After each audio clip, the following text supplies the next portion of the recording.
इतिहास साक्षी है कि पुण्य भूमि भारत की गाथा भारत की अस्मिता, गौरव और राष्ट्रीय स्वाभिमान के लिए विदेशी आक्रांताओं से संघर्ष की महान गाथा है। बर्बर आक्रांताओं ने भारत की आत्मा पर चोट करने और भारत का अपमान करने के लिए हमारी संस्कृति और आस्था के केंद्रों को उद्ध्वस्त किया। सोमनाथ, काशी, मथुरा और अयोध्या के मंदिरों का तोड़ा जाना आज भी भारत की स्मृतियों में जीवित है। सन 1528 में अयोध्या में भगवान श्री राम के मंदिर का मुगल आक्रांता बाबर द्वारा तोड़ा जाना ऐसी ही एक अक्षम्य घटना थी जिसने सीधे भारत के सम्मान और आत्मा पर चोट की थी। कारण साफ था, अयोध्या के श्री राम के मंदिर पर आक्रमण भारत की आत्मा पर आक्रमण था। जहां हर भारतीय के रोम रोम में राम बसते हैं, वह भारत यह अपमान कैसे सहता। राम मंदिर पर आक्रमण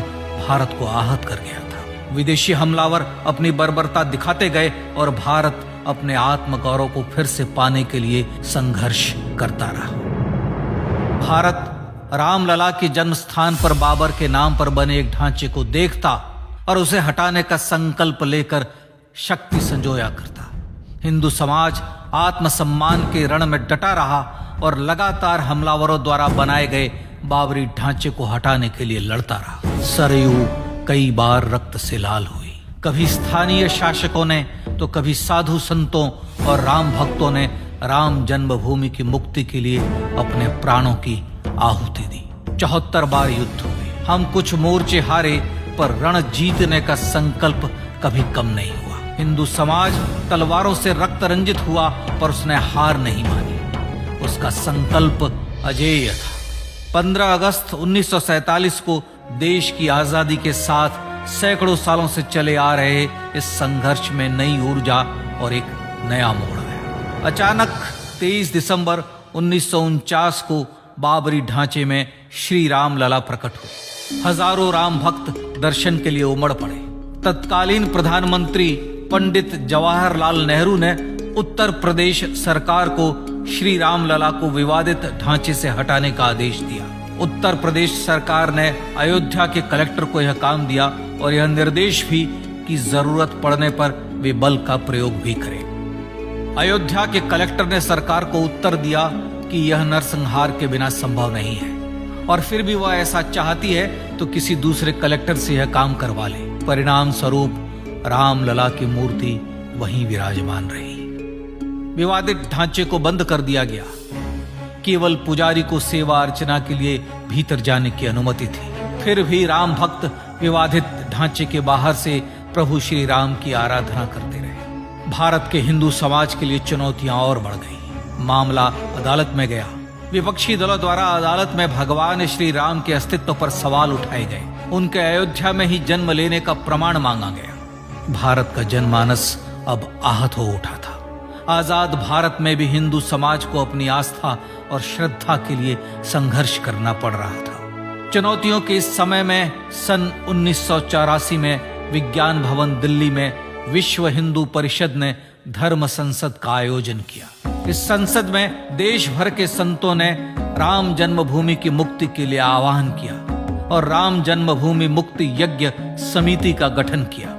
धर्म संसद ने राम जन्मभूमि की मुक्ति और वहां भगवान श्री राम के भव्य मंदिर बनाने के भारत के जनमानस के संकल्प को फिर से दोहराया। विश्व हिंदू परिषद के नेतृत्व में मंदिर निर्माण के लिए पूरे देश में अभूतपूर्व आंदोलन की शुरुआत हुई। श्री राम जन्मस्थली मुक्ति यज्ञ समिति के साथ देश भर में राम जानकी की रथ यात्राएं निकली। राम लीलाओं में राम कथा के माध्यम से भारत का आम जन फिर से जुटा।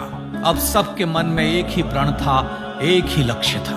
अयोध्या में जन्मभूमि पर भगवान श्री राम के भव्य मंदिर का निर्माण।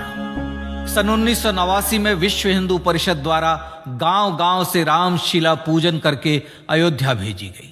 2,75,000 गांवों से रामशिलाएं अयोध्या पहुंची। भव्य राम मंदिर के शिलान्यास का निर्णय हुआ।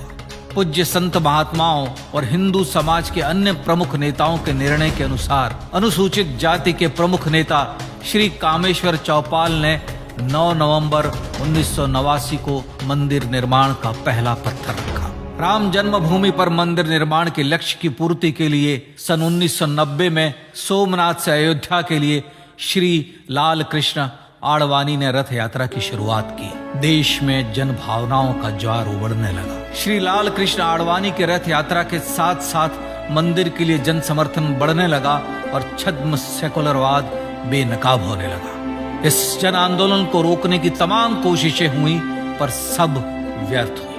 विश्व हिंदू परिषद ने देशवासियों से अयोध्या में जन्मभूमि पर मंदिर निर्माण के लिए 30 अक्टूबर और 1 नवंबर 1990 को कार सेवा का आह्वान किया। परिणाम स्वरूप लाखों राम भक्त कार सेवा के लिए देश के कोने कोने से अयोध्या आए। इससे देश की एकात्मता का विराट दर्शन हुआ। कार सेवकों को रोकने के लिए उत्तर प्रदेश के तत्कालीन मुख्यमंत्री श्री मुलायम सिंह यादव ने अयोध्या में परिंदे को भी पर न मारने देने की घोषणा की। स्थितियां गंभीर हो गई। अयोध्या से 100 200 किलोमीटर दूर रेलगाड़ियां रोक दी गई। अयोध्या युद्ध भूमि बना दी गई। मार्ग बंद, रेल बंद, चप्पे चप्पे पर पुलिस। अयोध्या सैनिक छावनी में बदल गई। राम नाम पर ऐसी पाबंदी कि अर्थी ले जा रहे लोगों तक को रोका गया क्योंकि वे राम नाम सत्य कह रहे थे। लेकिन सैकड़ों किलोमीटर की यात्रा कर कार सेवक अयोध्या पहुंचने लगे। राम के गीत गाते, होठों पर हंसी और पांव में छाले लिए राम काज के लिए राम भक्त देश विदेश से अयोध्या पहुंच ही गए। कार सेवकों पर गोलियां चली। अनेक कार सेवक शहीद हुए। आजाद भारत में जन्मभूमि पर राम मंदिर के लिए कार सेवकों ने फिर एक बार अपना बलिदान दिया, पर कार सेवकों ने विवादित ढांचे पर भगवा ठहरा ही दिया और इस तरह कार सेवा सफल हुई। श्री राम जन्मभूमि आंदोलन ने भारत की सुप्त आत्मा को झकझोर कर जगा दिया था। विश्व हिंदू परिषद ने फिर एक बार 6 दिसंबर 1992 को कार सेवा का आह्वान किया। राम भक्तों को कार सेवा करने देने के लिए अदालत में प्रार्थना की गई, पर अदालत ने कोई निर्णय नहीं दिया। परिणाम स्वरूप बौद्ध, जैन, सिख, स्वामीनारायण संप्रदाय, गायत्री परिवार, हर पंथ मत विचार के हिंदू एकत्र हो गए। छूत अछूत का भेद मिटा, जाति की पहचान मिटी। हम सब हिंदू, हम सब सिंधु बन गए। राम सिंधु में ज्वार उठा और देखते ही देखते 6 दिसंबर 1992 को श्री राम जन्मभूमि से बाबरी ढांचा सदा के लिए हट गया।